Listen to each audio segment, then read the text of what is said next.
Welcome to Oregon Cash Flow Pro. My name is James Barber, and I'm here back answering your questions that you've left in the comment sections of our videos. I appreciate you leaving those questions. It does help for other viewers to see the questions and, of course, the answers that we put in there.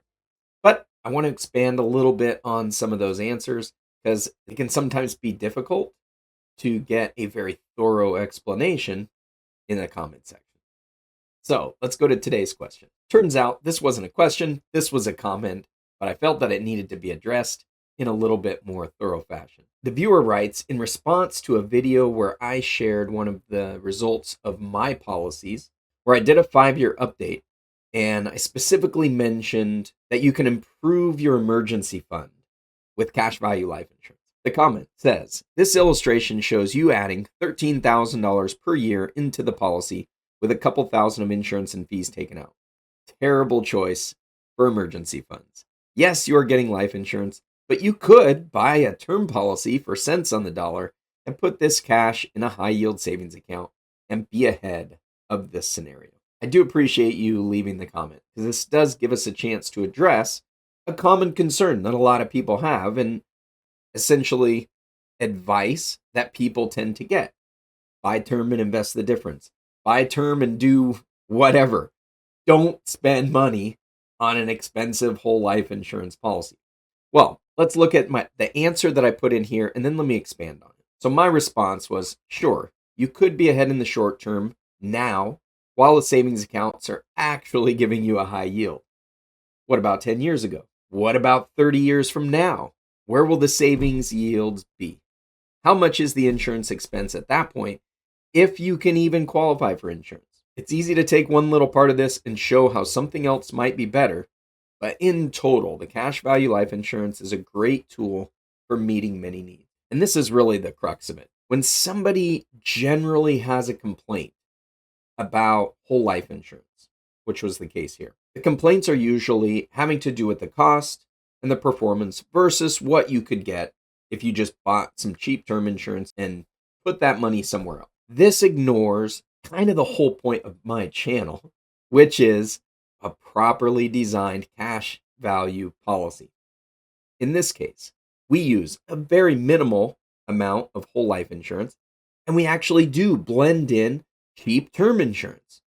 So for most of the death benefit that we're paying for with the policies that I design, we are paying for cheap term insurance, but we're getting something else that goes along with that. And that's the tax benefits that we get from life insurance, from storing our cash value in life insurance. Now, we happen to also get growth based on the dividends of a mutual company. And those dividends over time are very, very solid returns that we continue to expect in the future. In the case of this policy, it's a Mass Mutual policy that I was using. And Mass Mutual's been paying above and beyond the guaranteed amounts for 180 plus years. The current dividend rate, a little over 6%. Now that's the gross dividend rate. Any particular account is going to get credited. Lower than that after the expenses come out. But we're talking really solid returns. Over the course of 30, 40, 50 years, we're talking an internal rate of return of 4.5%, 5% in today's interest rate environment.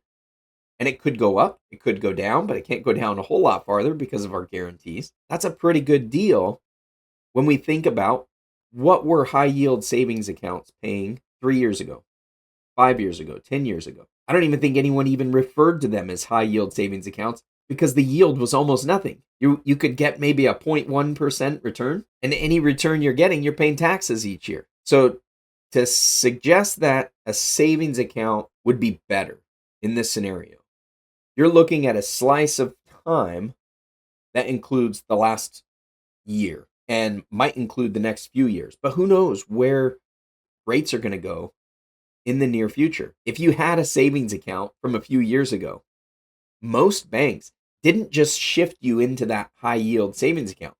You would have had to go specifically ask to get your money moved into it. You might see the advertisements that say, oh, Chase Bank, high yield savings account, get 4%, 4.5%, 5%, whatever it is. And you might think that you're automatically going to get it. you would be mistaken. You don't automatically get it because that's kind of the way business works here in this country.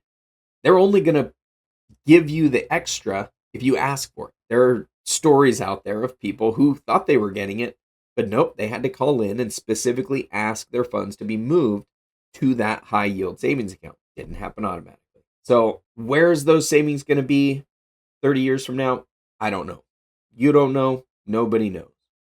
The reason we like to look at the policies that we're designing here is because of the consistency over centuries that we get from a dividend paying whole life insurance company and what that represents. Now, I happen to love whole life policies as a place to store emergency funds. If you have an emergency fund in a savings account, you can slowly move it over into a properly designed whole life policy that has a nice blend of cheap term insurance. And essentially, after a handful of years, we have more than what we've paid into it. So we've passed the break even point. And during that whole time where we've shifted the money over, we have almost that whole emergency fund amount available. There's a little bit of a cost, obviously, when we start to shift and we have to pay for some life insurance. But if something were to happen to you, the death benefit pays out.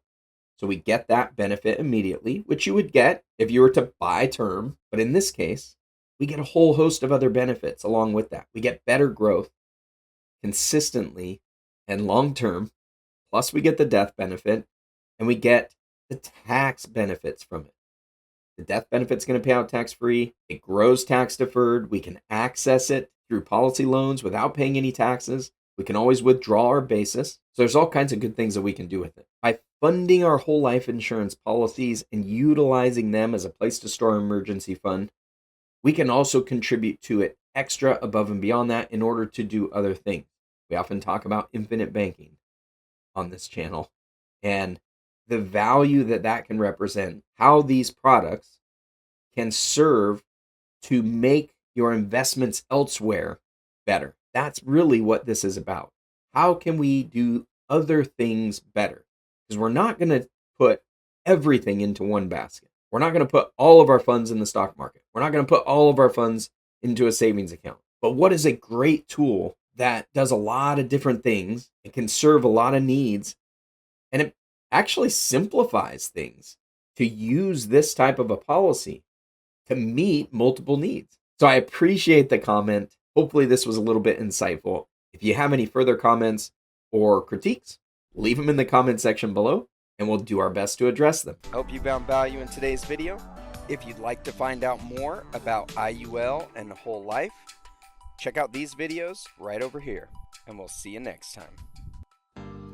Now go maximize your cash flow.